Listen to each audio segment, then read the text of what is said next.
What is up, everyone? It's your good friend Patrick O'Dowd, joined by his good friend David Ungar. Welcoming you into another edition of the Four Quarters Podcast here on the Chairshot Radio Network, a part of the Chairshot.com, where we remind you to always use your head. Make sure if you love what we do, you head over to ProWrestlingTees.com/the Chairshot for all of your Chairshot swag needs. Thank you. If you are listening live here on the feeds, thank you for listening live. We're appreciative, as always, for your attendance. If you're not listening live and you're catching this on Tuesday, well, then I hope whatever Dave and I talk about here on Sunday doesn't feel too out of date. Yes. That is, I will say, one of the things I do like about us going live with this particular show is the timeliness of whatever we like. We can literally talk about whatever we want today about what's going on. We're going to talk about the head. Like, there's no other place to start today than the World Cup. So we're going to talk about the World Cup. Big news literally coming at like half an hour before we started recording the show. It's still, there's been no official statement. We'll get to it in a second. But like being able to talk about something that's timely, like the United States have a big match tomorrow against Belgium. Though, oh boy, for a while there, it didn't look like we were going to play Belgium. Nope. Did not. But that's why you play all the way to the end, right? I mean, well, and I got a big kick, I got to tell you. So those games happen on Thursday. Yeah, we're going to jump right into the World Cup, everybody. Those games kicked off on Wednesday, which is my summer league bowling night. And the bartender at the local bowling alley, she is originally from Germany. Her boyfriend is from Brazil. And so they are very much like World Cup.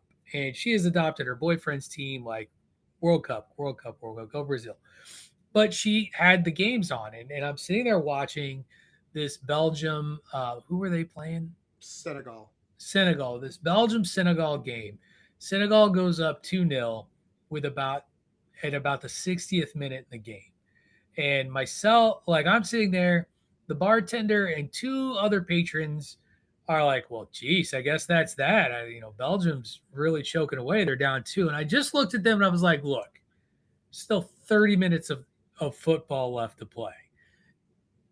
I'm not saying they're not going to hold on, but there's still time for a lot to happen. And sure enough, as I'm getting ready to warm up, Belgium ties the game. And I go storming into the bar. And I'm like, what did I tell you?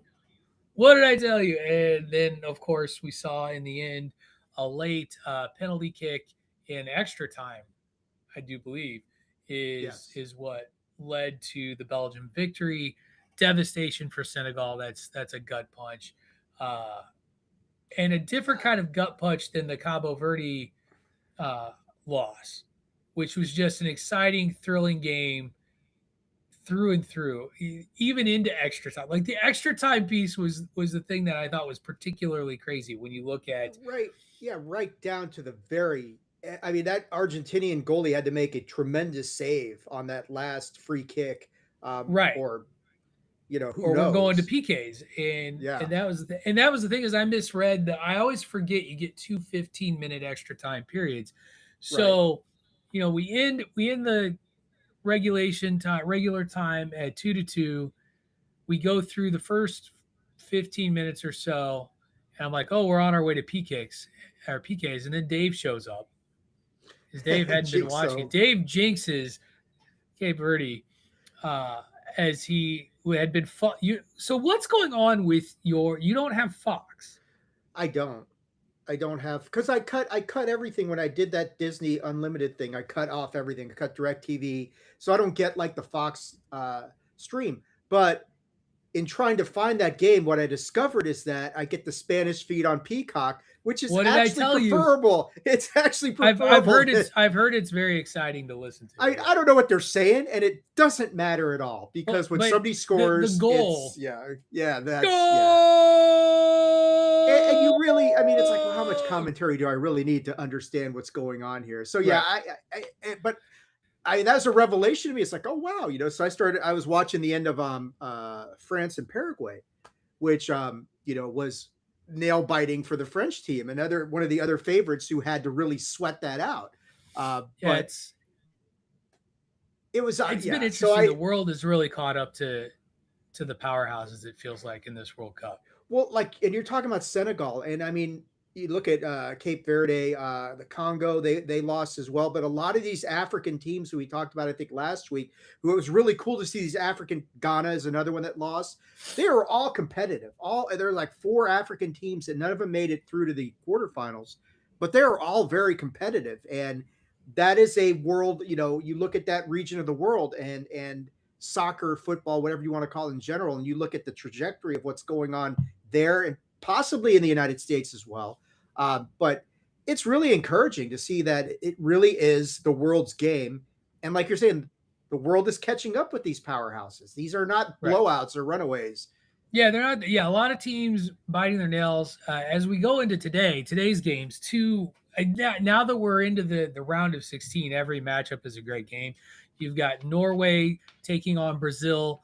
That should be a Mm. lot of fun, and then England taking on Mexico Whew. in Mexico City.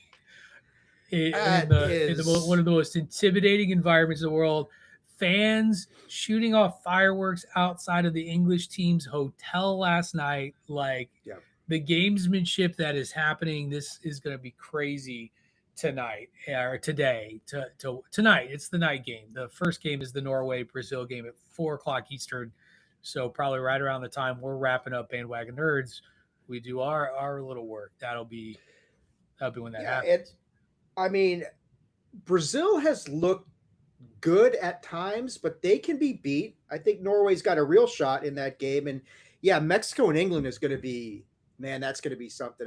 How cool is it that Mexico got these games in Mexico City? There only a handful of Right. games happen in Mexico City or Canada. And sorry, Canadians, you guys got worked by who I think Morocco or something like that. But I mean, got to the knockout round. If you listen to the Canadian coach, you lost 3-0, but you're like we were the better team. Well, you lost 3-0, so you weren't the better team. The I'm fact that sorry to hear you that. actually had never done anything other than lose in the World Cup and you get to the knockout stage. That is a big Take win for that as a Canadian win. That's an football. advance. Yeah.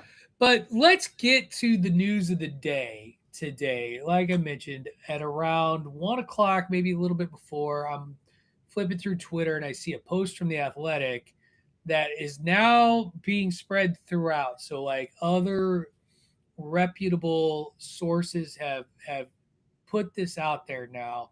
I don't know if FIFA if they've confirmed it. Yes, they have. It is now confirmed. So, for those of you who watched the United States Bosnia game or match, the United States leading scorer for Laren Bologun was hit with a red card that was widely panned.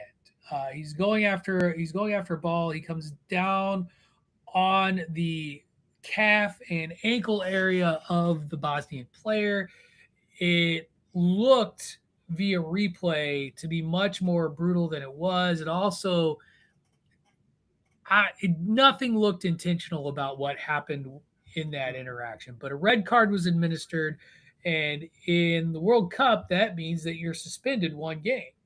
And the United States, I'm from what has been out there, there's no real appeal process. Like you can protest it or whatever, which the United States was very vocal about it, other than Balogun himself. He was very graceful about the whole thing, which is the right way to do it. Like he was like, it's my suspension. I don't like he didn't really go into too much. He's like, I'm gonna serve it, I'm gonna do what's going on. And there are rules and provisions within the World Cup structure for things to be reviewed and suspensions to be overturned, but it's done by the governing board. It's not done via an appeal process. And FIFA today has announced that they are suspending the red card on Balogun, making him eligible to face Belgium tomorrow in the round of 16 for the World Cup. This is obviously huge for the United States. He has been their top scorer. He has been their go-to. I do, in watching the United States, clinging to a one goal lead, playing down a man the rest of the game, to watch them show the resilience they did and get a late goal on a free kick, which was a gorgeous kick, gorgeous Tillman. kick by Yeah, Tillman. Tillman. Yes, Yeah. was it was like that? You put that in the loo. It was just beautiful, and so I can't you can't look at that news and see it as anything but a big development for the United States. Yeah, that's massive. And like you're saying, I don't know what the process is. The fact that you've got the host country playing in Seattle in the quarterfinals and you lose their top scorer on a very controversial red card, I'm sure that filtered up to FIFA somewhere and they said, hey, let's take a look at this. And they said, yeah, we want to maintain the integrity of this game that's coming up and that sort of thing. And I don't know, I haven't heard anything from Belgium yet. I can't imagine they're going to bitch and moan about it too much because they're going to, if they haven't any integrity, they're like, we want to beat them at their best.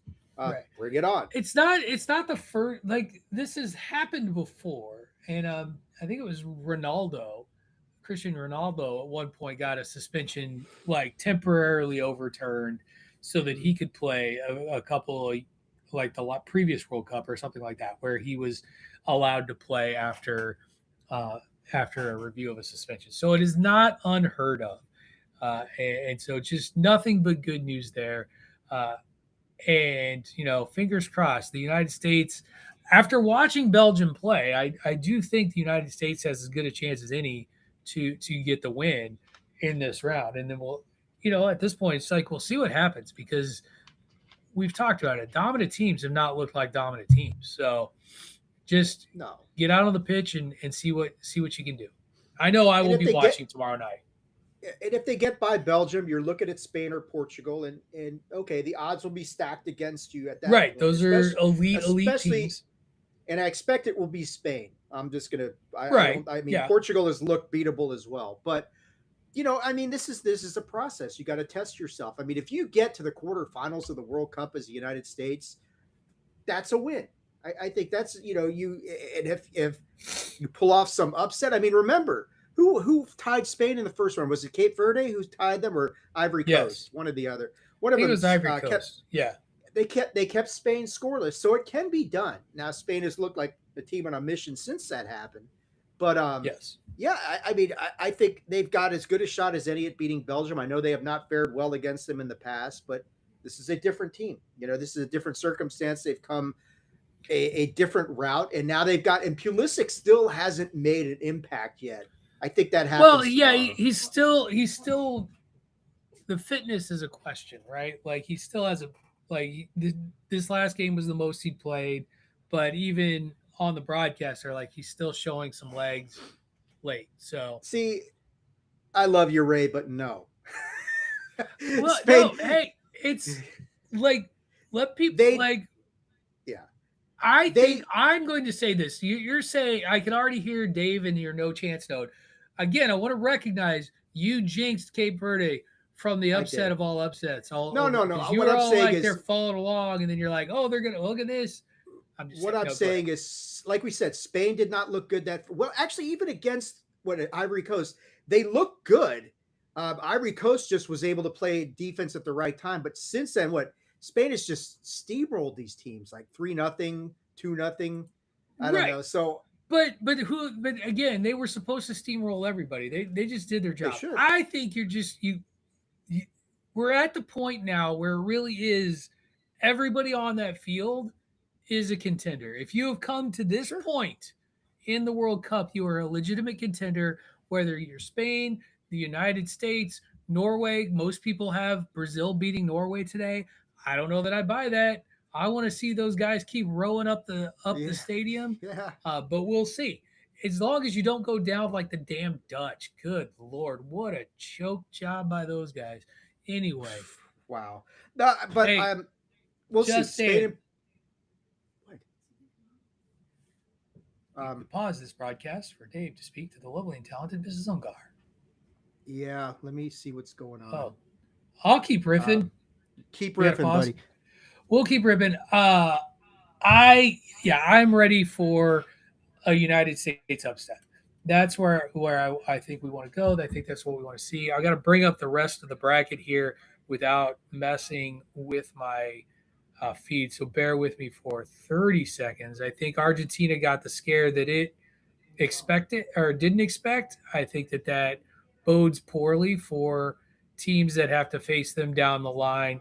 But that Switzerland, yeah, and namely Egypt, who's next up though. Egypt looked pretty solid as well.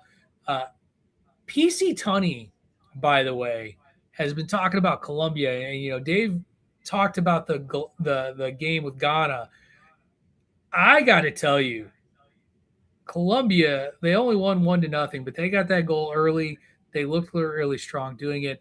I I wouldn't be surprised if Colombia does get that matchup with our friends over oh shoot, I just lost it with Argentina and Messi and company.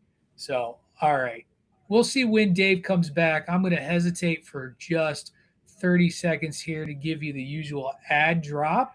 And just let you all know that this program is, of course, brought to you as part of the Chairshot Radio Network here on the chairshot.com, where we remind you to always use your head. Make sure you head over to prowrestlingtees.com/the chair shot for all of your sweet, sweet chair shot swag needs.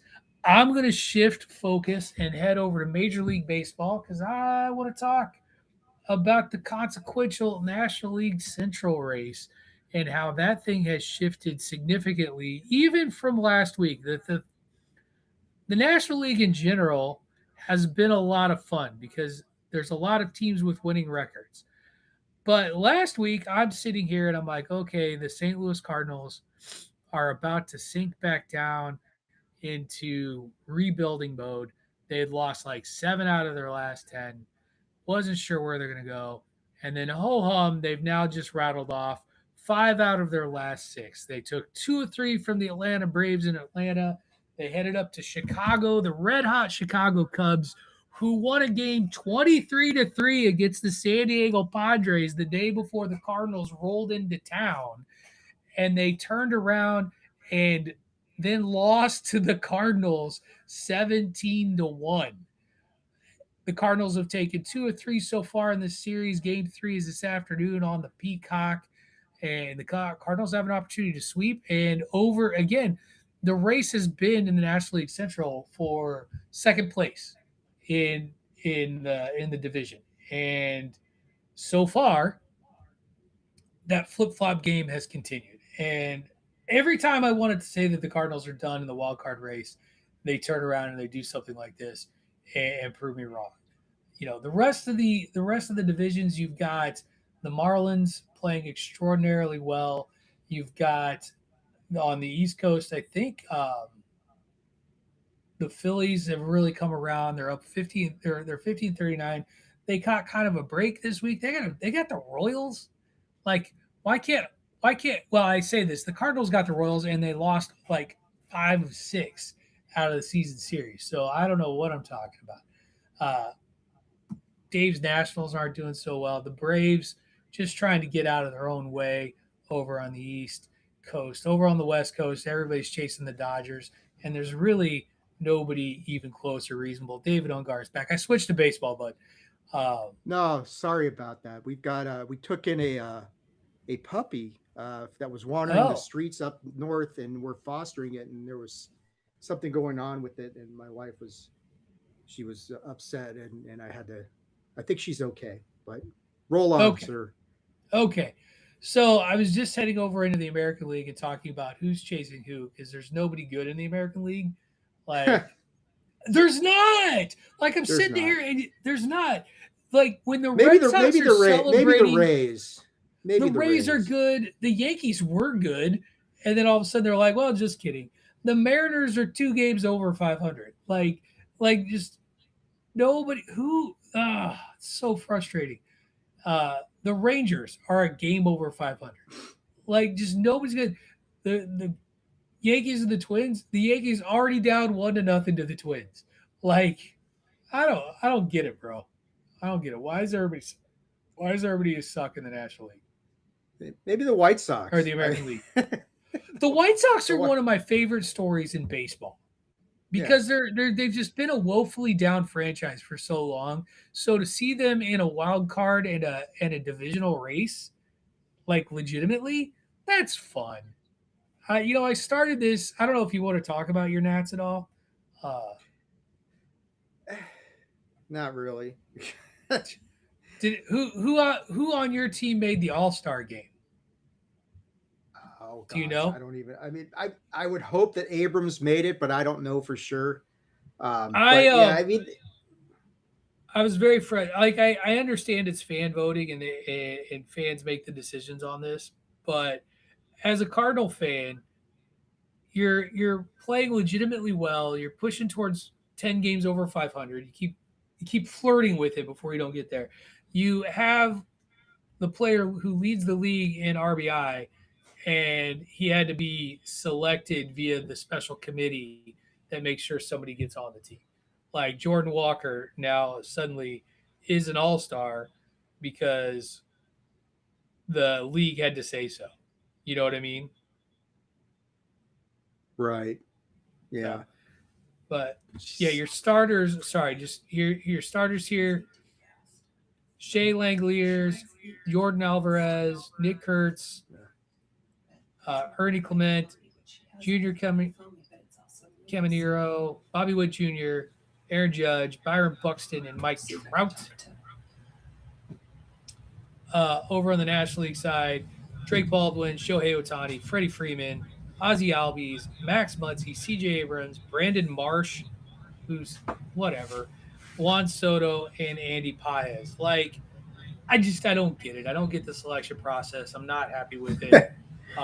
Fans are Well, dumb. yeah. I get it. Fans are I dumb. mean, I'm glad. I'm glad to see Abrams makes it because he Yep. deserves it. He's been the bright spot on the Nats this year.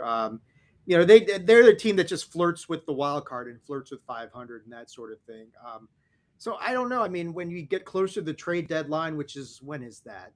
August? No, not that. Yeah, it's July? late. Something. It's late July, early August is usually around then. So, Yeah. So I mean, because I don't know, man.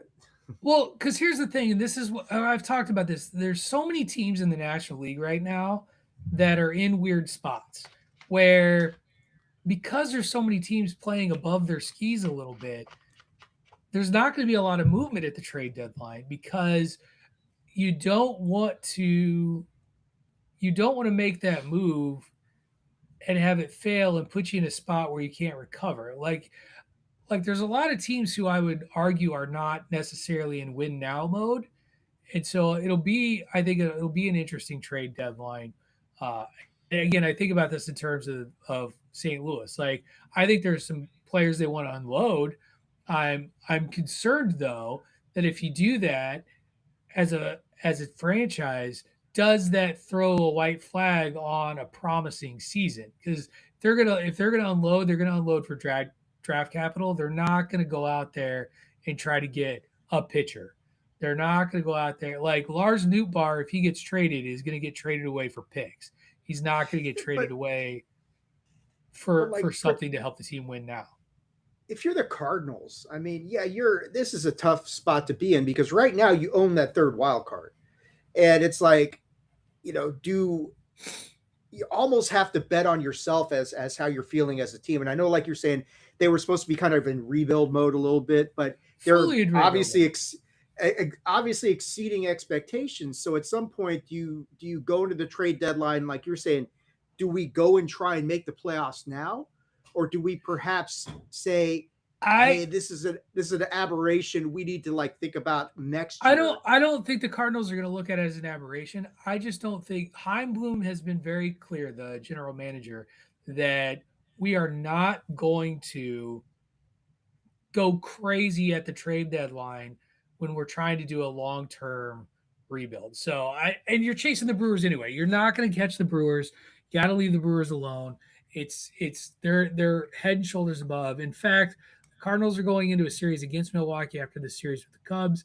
I'm not feeling good about it. The last time these two teams met up, the Cardinals got smoked all three games. It was not fun. They got a doubleheader on Monday, so we'll have to see what happens. But just like that, Yeah, Dave, I want to get to one last thing before we yes, go. sir.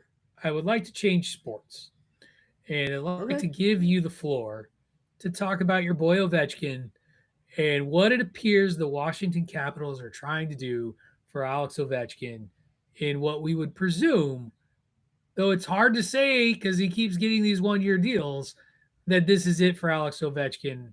But Dave, I've already let the cat out of the bag that yes, it was announced Alex Ovechkin coming back for one more season with the Caps, but they've done a lot in the offseason. So just what are your thoughts on what the Caps are doing and what the goal is here? I think the goal is pretty evident to me. They are trying to get him one more cup, and they are all in on that this year. And they've made some very good moves. And I don't know. I mean, Jordan Cairo better than I do. Uh, He's you a know, very talented player. I think this is a change of environment need for Jordan Cairo. and this is a trade that's been, it was rumored to happen at the trade deadline this year. It didn't happen. It happened here in the offseason. Then they go and they swoop in, they get Alex Tuck before he hits free agency. Arguably, he was going to be the biggest get in free agency. The Caps grab him, extend him. They've done a couple of moves on defense. They got Boone Jenner from the Columbus Blue, the former captain. Yep. So I think it's pretty evident that they are all in on things. They've got some young talent. You got Ryan Leonard, you got Cole Hudson out there on defense. Uh, so it's pretty evident to me that they are going all in on this whole thing, and they're trying to, whether they've done enough to close the gap with Carolina.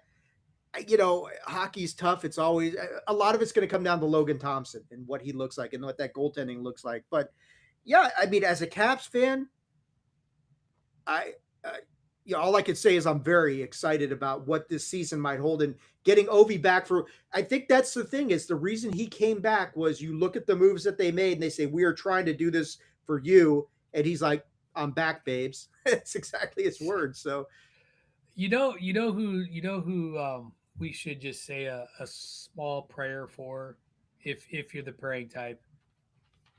Our good friend Sergei Bobrovsky. Eh, jeez. you know,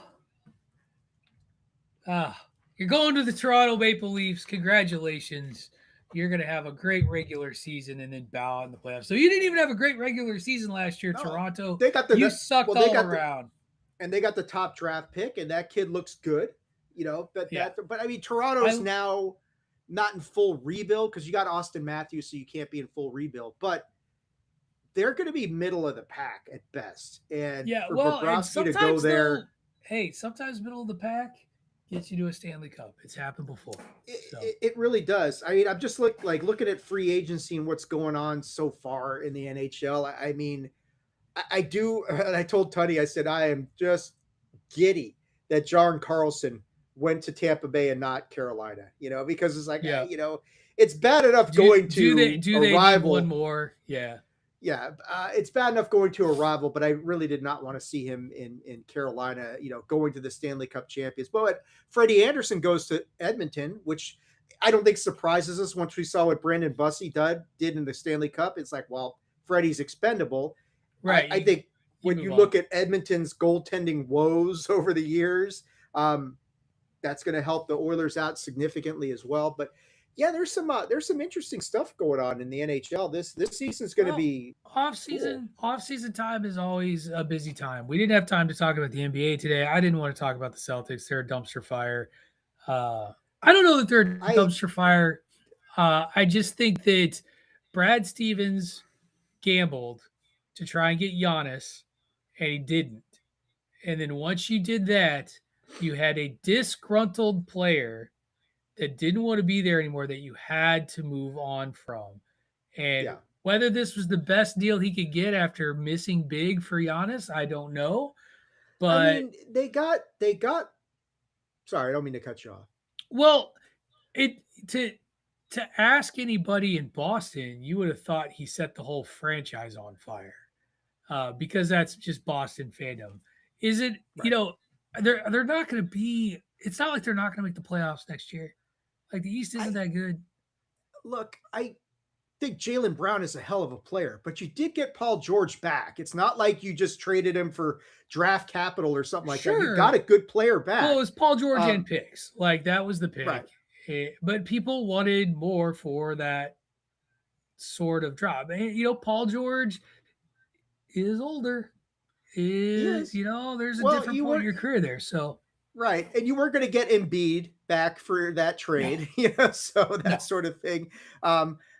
Yeah, I don't know, man. It's basketball. The NBA is going to look obviously very different. A big question: where does LeBron end up? That sort of thing.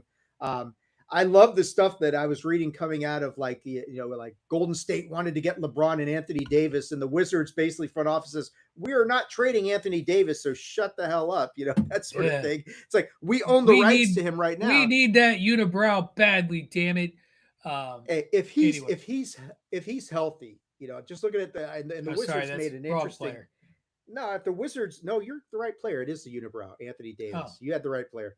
No, the Wizards made an interesting move trading for DeAndre Ayton from the Lakers. This guy's got all sorts of issues over the past few years. I don't know. Yeah, if he plays up to potential, great. It's gonna then it's another piece on a Wizards team that's gonna go from 17 wins to probably playoff overnight sort of thing if everybody's healthy. But we'll yeah. see. We shall see.